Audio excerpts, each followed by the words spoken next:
Thank you for joining us on the Media Connection. Today, we're at Shiloh Missionary Baptist Church here on the south side of Chicago for a press conference in which community leaders are urging city, state, and federal elected officials to equip more hospitals with trauma centers. Gun violence is at an epidemic in Chicago, but more deaths could be prevented. Reverend Jesse Jackson, along with ministers, aldermen, and state representatives, are expressing the importance of having trauma centers near the areas where the trauma and the violence occurs. There's three cities there. There's west and south side. The heavy factor based on race. There's north side, and there is the suburbs. The kid was shot in front of our office last Friday night. So I saw him lay there bleeding. They rushed him to the emergency wagon to work on him for about 20 minutes. We could not take him to the University of Chicago for trauma care, which is called the golden hour, the first hour where lives are lost or saved. And to take him to stroll through traffic.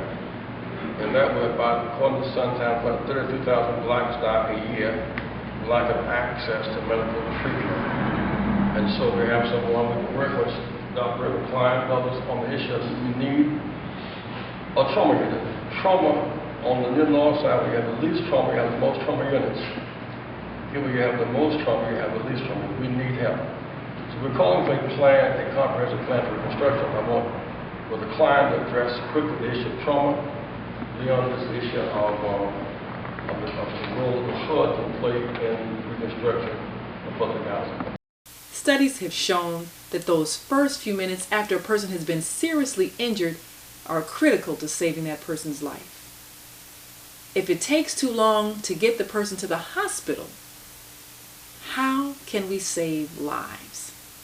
The drive time between the scene of the crime or the accident or the physical trauma and the time it takes to get the person to necessary treatment could mean the difference between life and death. So why can't we simply decide to put trauma centers in the hospitals where so much high crime is occurring? Gunshot wounds take special treatment and special skills. When it takes too long to get a person to the necessary facilities, they lose a lot of blood. This is the issue that community activists are asking elected officials to consider, and simply to decide to put the funding where it needs to go to save lives. Let's hear some more from those who are urging our government elected officials to put trauma centers where they need to go. In all the city of Chicago, that's the farthest distance from the nearest health facility that treats gunshot victims. The dot is in pretty much the exact same place, so it makes absolutely no sense. The need for a trauma center on the south side of Chicago is very real, and it is a crisis. We are losing lives.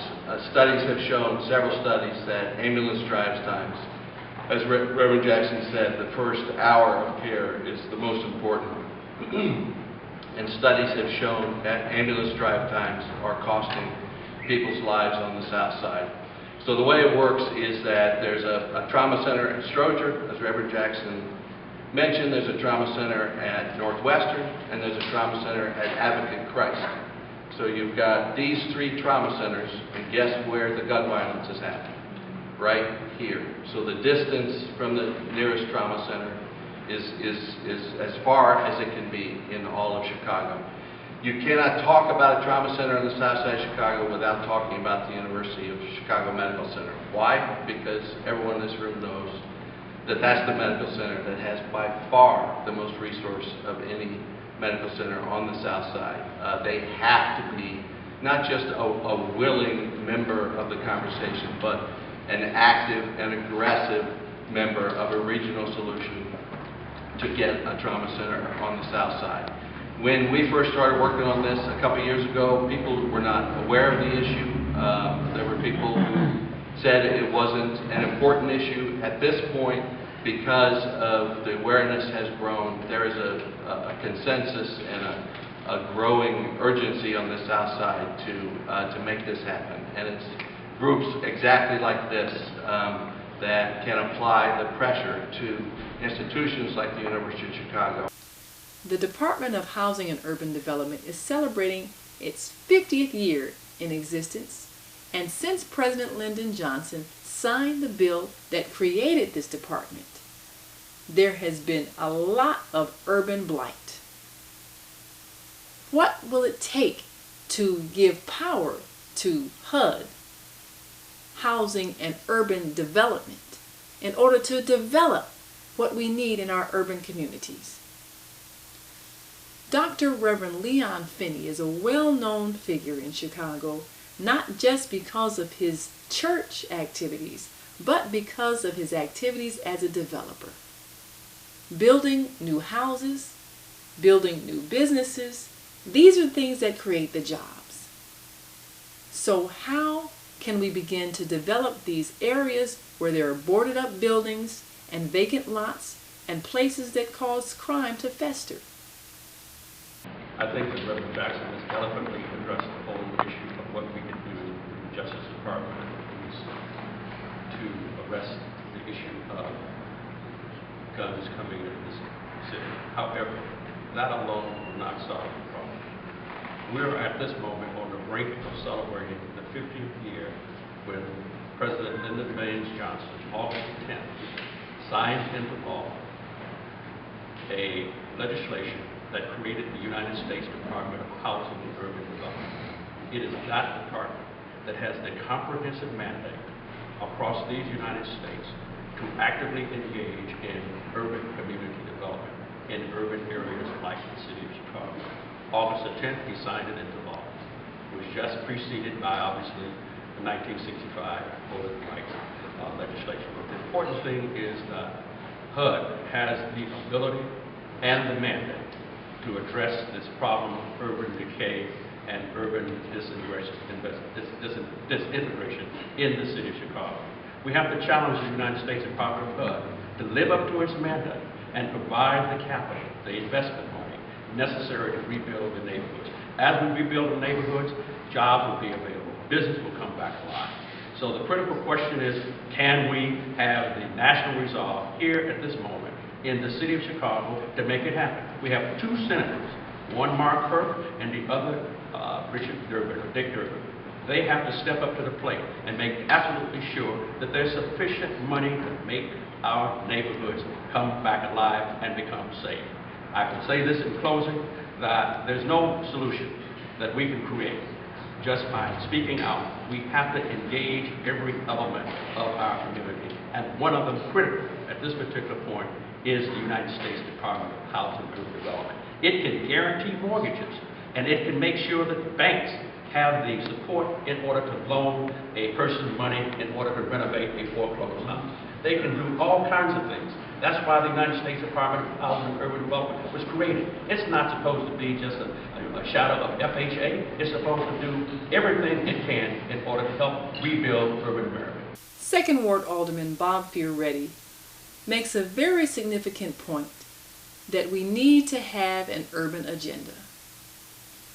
We need a plan, looking not just in Chicago, but across America, and seeing that violence occurs when there is unemployment, decay, joblessness, and hopelessness.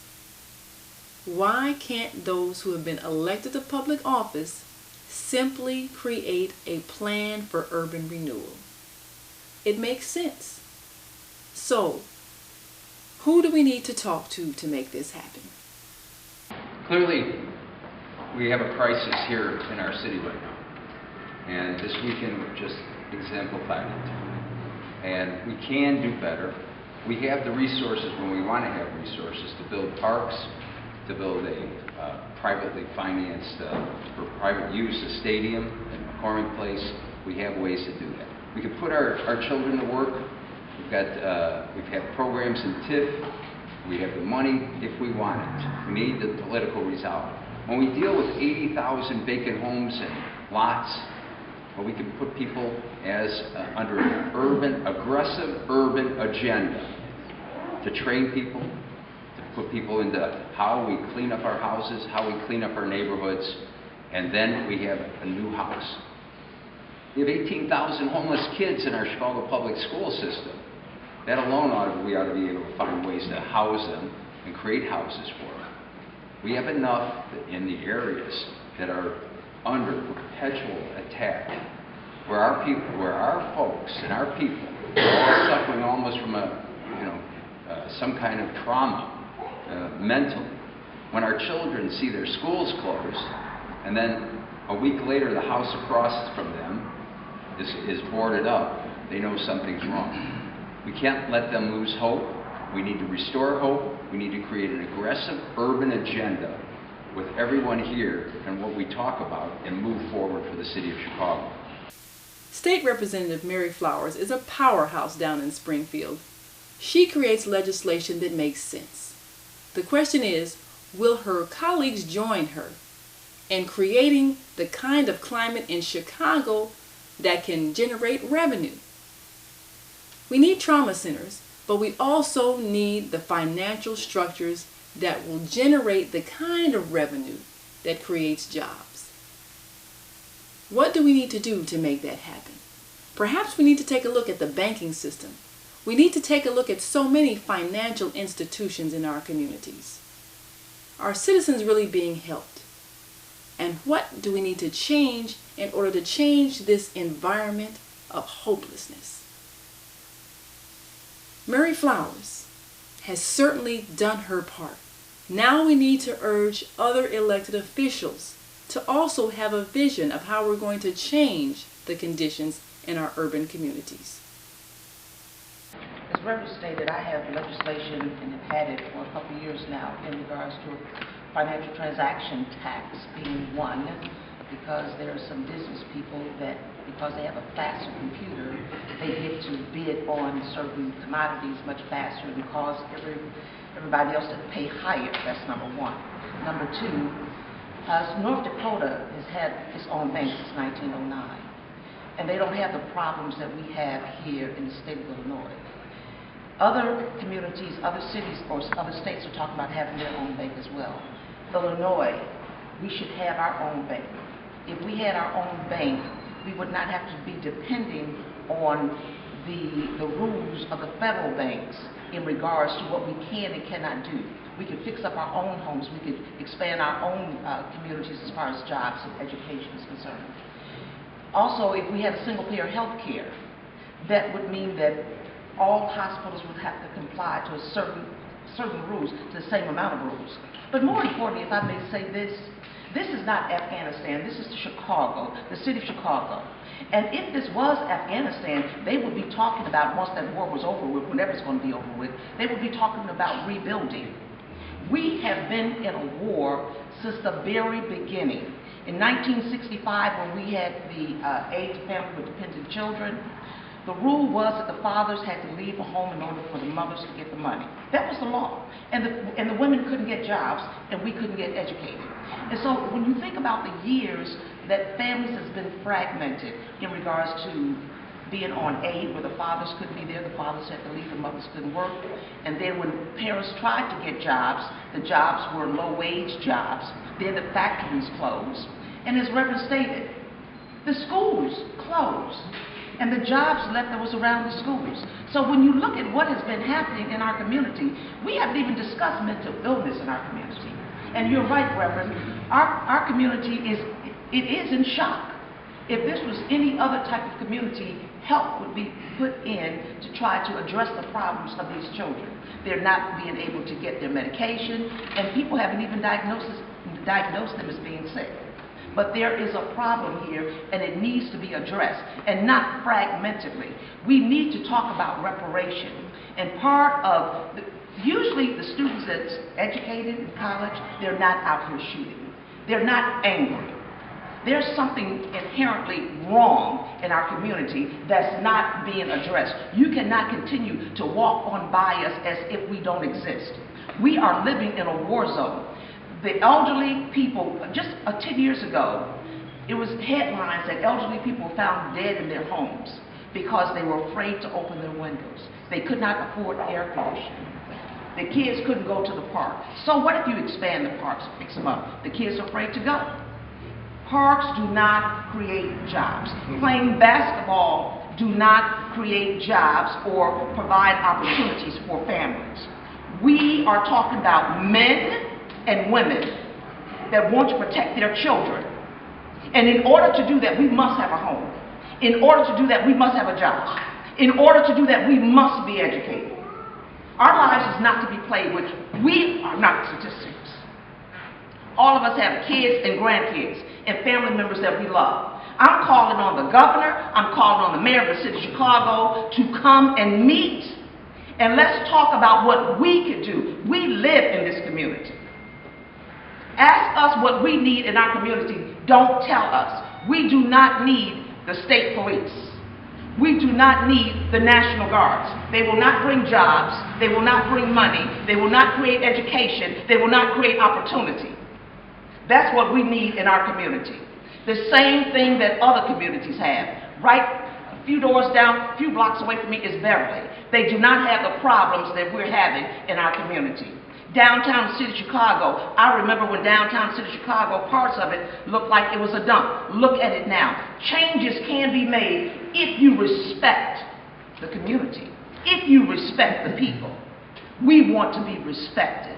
Thank you.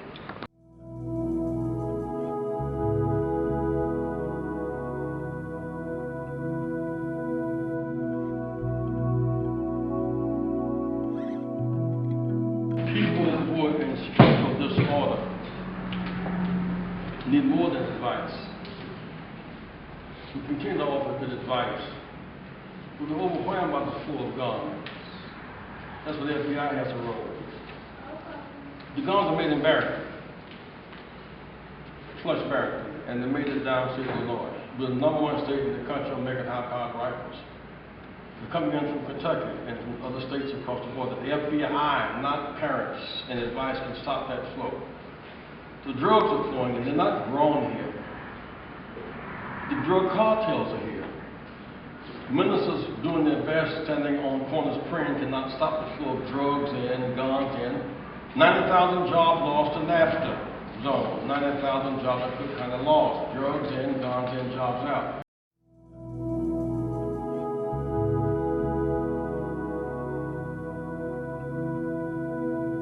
In the White House, the Senate, the Congress, the governor, and the mayor are Democratic. And we're under their watch. And they have a burden to hear the people speak, and we're speaking. We're not just speaking general by general, we're speaking comprehensive.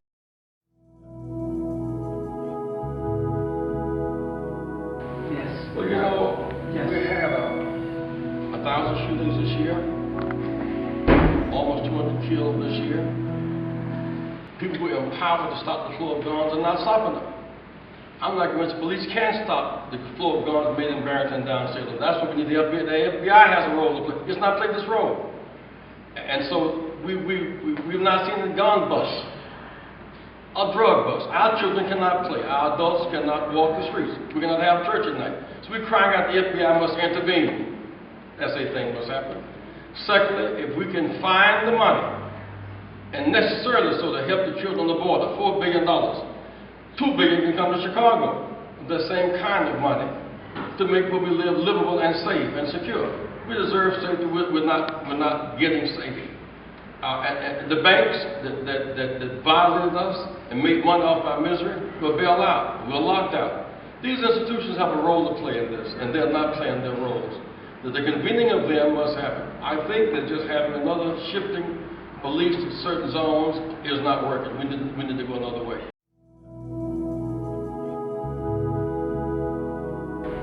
I'm saying that they don't have sufficient resources. Their plan is inadequate.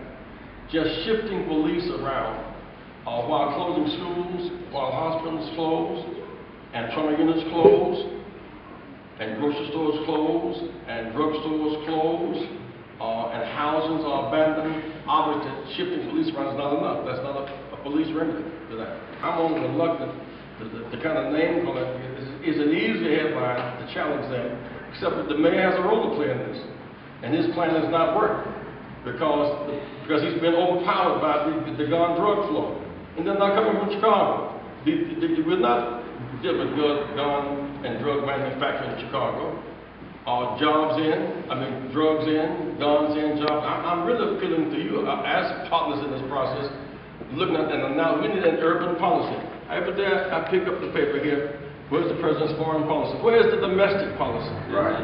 It's Chicago and it's East St. Louis, and it's Memphis, and it's Newark. We need a domestic urban policy. We need a domestic urban bank, a reconstruction bank. The zone that banks will not touch, there must be instructions. That's why LBJ was meaningful, because of Office of Economic Opportunity, a revived war on poverty. You cannot explain away these number of vacant houses, these number of closed schools and houses, and see nothing but danger and people are traumatized. This man is here because his child, he has his child with him. He was afraid his child might get killed. Right. This is real stuff. A woman's on the highway right now. It's 63rd and the Dan right now, brain blown this morning, Father, right now. There must be a sense of urgency, and we must all be involved in that process. But those who have the power have the responsibility.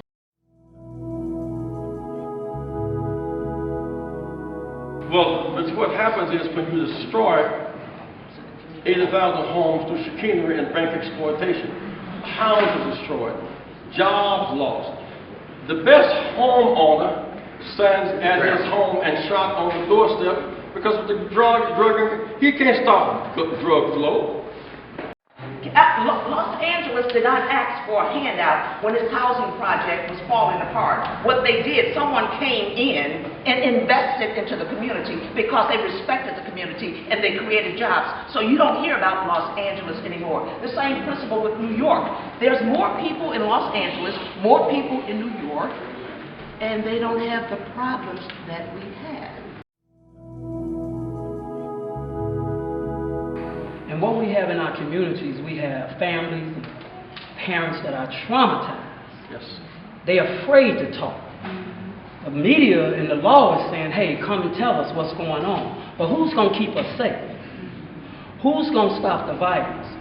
We have communities where I was raised up in Roseland, Inglewood, and North Lawndale. When I was in Roseland, my home got shot into.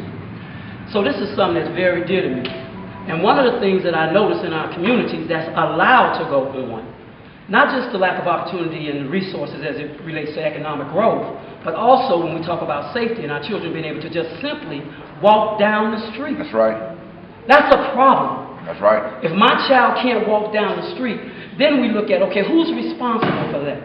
If there's guns in the community to such an extent that our children can't walk down the street, then that's a safety issue. That's a safety issue. What do I mean by that?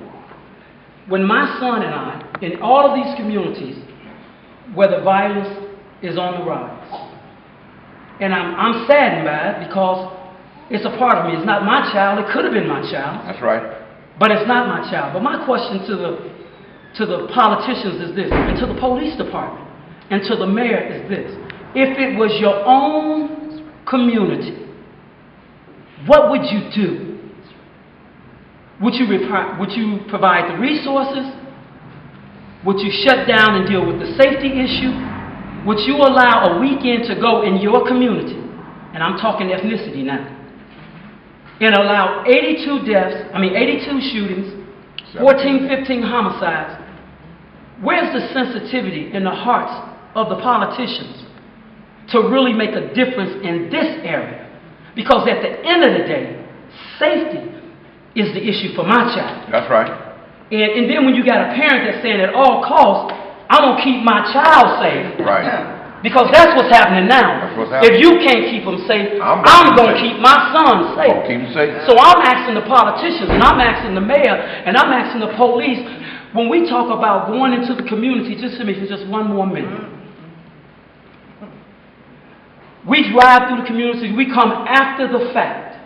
We have communities where the police department are very aware that are drug houses, that are drug houses, gang-infested communities, Who doing the and it's shooting? allowed to happen. Who doing the shooting?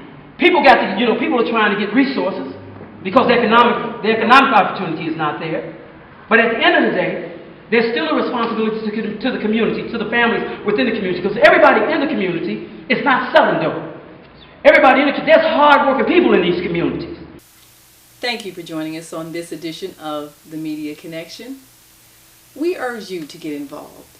Do you know who your alderman is? Do you know who your state representative is? Do you know who your congressman is? Do you know who your senator is? These are the people whose salaries we pay. That means they need to work for our benefit. These things that our community leaders and activists are asking are doable. It's a matter of making a decision. Do we, as a community, as a city, as a nation, care enough about the lives of people to equip the hospitals where they live with trauma centers?